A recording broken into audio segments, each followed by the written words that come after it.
Oke sahabat trader, kembali lagi dengan saya Ardi Novianto Putra, instruktur edukator dari XM Indonesia. Nah, sebagian dari teman-teman trader yang sudah trading atau yang masih pemula ya, pasti pernah merasakan fase-fase di mana semangat trading karena dapat profit dan fase kena loss terus-menerus ya. Sampai akhirnya ada yang mulai belajar lebih dalam lagi mengenai trading forex atau bahkan ada juga yang berhenti trading karena menyerah, nggak profit-profit. Nah, setiap orang itu pasti punya fasenya masing-masing ya. Dan di sini saya akan sharing mengenai fase apa saja yang dilalui oleh para trader ketika belajar trading forex. Oke, jadi kira-kira teman-teman itu ada di fase mana nih? Teman-teman silakan screening sendiri ya. Jadi langsung saja kita bahas satu persatu ya. Jadi fase yang pertama itu fase semangat trading. Ya, biasanya orang yang ketika tertarik untuk trading forex itu datang dengan berbagai motivasi. Ada yang pengen cepat kaya, ada yang pengen punya profit besar dalam waktu singkat gitu ya.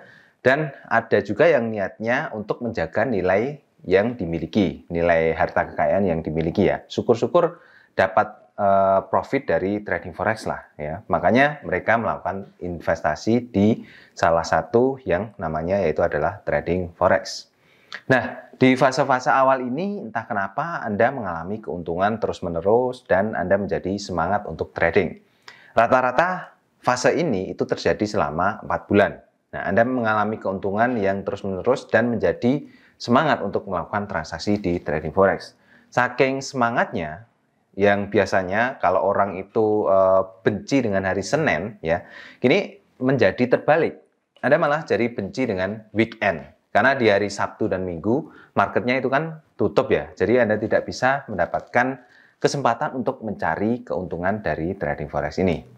Nah, sampai-sampai status di sosial medianya itu mengenai chart semuanya. Pokoknya yang diupload itu mengenai trading forex semuanya. Nah, setiap kali Anda mendapatkan keuntungan, itu Anda selalu upload ke medsos. Pokoknya semuanya diupload ke medsos gitu ya. Karena mendapatkan keuntungan terus-menerus, sehingga Anda menjadi terbuai dengan keuntungan tersebut. Nah, Anda lupa bahwa keuntungan itu juga tidak mesti selamanya didapatkan. Maksudnya tidak mesti Anda setiap saat trading itu mendapatkan keuntungan. Pasti akan ada ruginya. Nah, saking terbuainya dengan keuntungan ini, Anda akan masuk ke fase yang kedua, yaitu adalah fase pusing trading. Tadi ya, karena sudah mengalami profit terus-menerus selama 4 bulan terakhir, Anda jadi terbuai dengan profit yang Anda dapatkan dan ingin mencari profit yang lebih tinggi, dan semakin tinggi profitnya. Pokoknya intinya pengennya profitnya semakin naik gitu ya. Tapi yang namanya trading itu kan sama juga dengan bisnis, memiliki resiko juga. Dan resiko yang dihasilkan dari trading itu tentunya adalah kerugian. Karena Anda terbuai dengan profit yang sebelumnya itu Anda dapatkan terus-menerus gitu ya. Nah, maka Anda jadi kurang berhati-hati dalam melakukan transaksi di trading forex ini. Bahkan yang awalnya selalu rajin pasang stop loss dan take profit, di sini Anda jadi tidak memperhatikan hal itu lagi. Yang Anda kejar pada saat ini yaitu adalah profit yang gede. Entah kenapa sebelumnya tradingnya itu profit terus-menerus, sekarang malah jadi kena loss yang banyak. Bahkan lossnya itu lebih banyak daripada profit yang dihasilkan. Di sini ketika mengalami floating minus ya, Anda akan melakukan posisi locking karena saking bingungnya. Bahkan tiap malam itu bukannya tidurnya nyenyak, tapi malah menjadi kepikiran terus dengan posisi locking ini. Atau kalau Anda punya posisi yang masih floating tinggi gitu ya, Anda akan kepikiran terus-menerus dengan posisi floating yang Anda alami itu ya, sampai Anda tidak bisa tidur sama sekali bahkan ya. Lalu yang ketiga yaitu adalah fase penentuan lanjut atau tidak. Nah, di fase ini itu akan banyak sekali trader-trader yang berhenti, yang menyerah dengan tradingnya. Biasanya mereka itu belum menemukan cara yang benar atau belum bisa disiplin di dalam trading forex.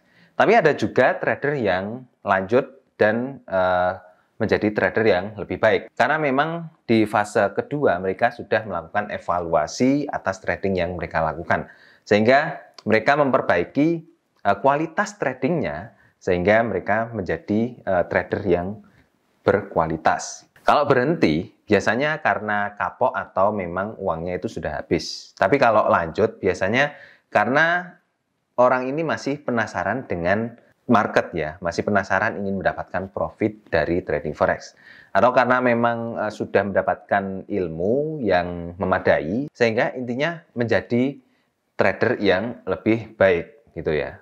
Lalu kalau berhenti itu ya sudah, biasanya kisahnya itu berakhir sampai di sini. Kalau memang lanjut, berarti mereka akan masuk ke fase yang keempat. Fase yang keempat itu adalah fase akhir.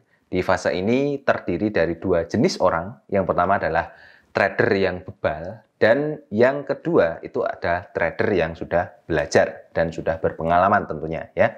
Nah, kalau trader yang bebal itu tentunya mereka yang punya uang lebih dan sudah tahu kena loss terus-menerus tapi masih pengen trading saja. Nah, biasanya mereka ini yang masih penasaran dengan market. Nah, udah tahu loss terus-menerus kok malah tradingnya nggak diperbaiki, malah trading dengan cara yang sama terus-menerus gitu kan, nggak ada perubahan ya di situ. Nah, dan yang pastinya trader yang bebal ini akan berhenti sendiri ketika uangnya atau modalnya itu sudah habis. Nah, dan yang trader yang kedua ini adalah trader yang sudah belajar. Nah, ini adalah contoh dari trader yang memang benar-benar berhasil di trading forex. Tentunya trader yang tipe seperti ini itu sudah melalui keempat dari fase tadi ya.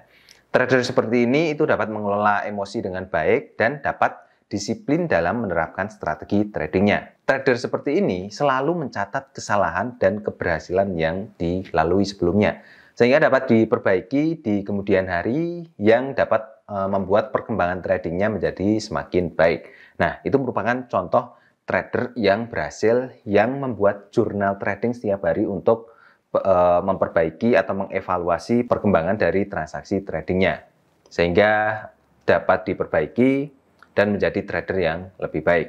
Nah, jadi kira-kira seperti itu untuk sharing saya di video kali ini. Semoga bermanfaat dan jangan lupa untuk share ke teman-teman yang lainnya supaya teman-teman yang lainnya itu dapat mendapatkan manfaat juga, mendapatkan ilmu tentang trading juga sama seperti teman-teman. Nah, gitu saja teman-teman untuk sharingnya.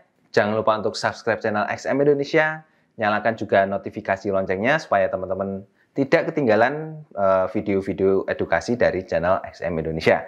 Oke, saya Adi Novianto Putra, sampai ketemu di video selanjutnya. Bye-bye.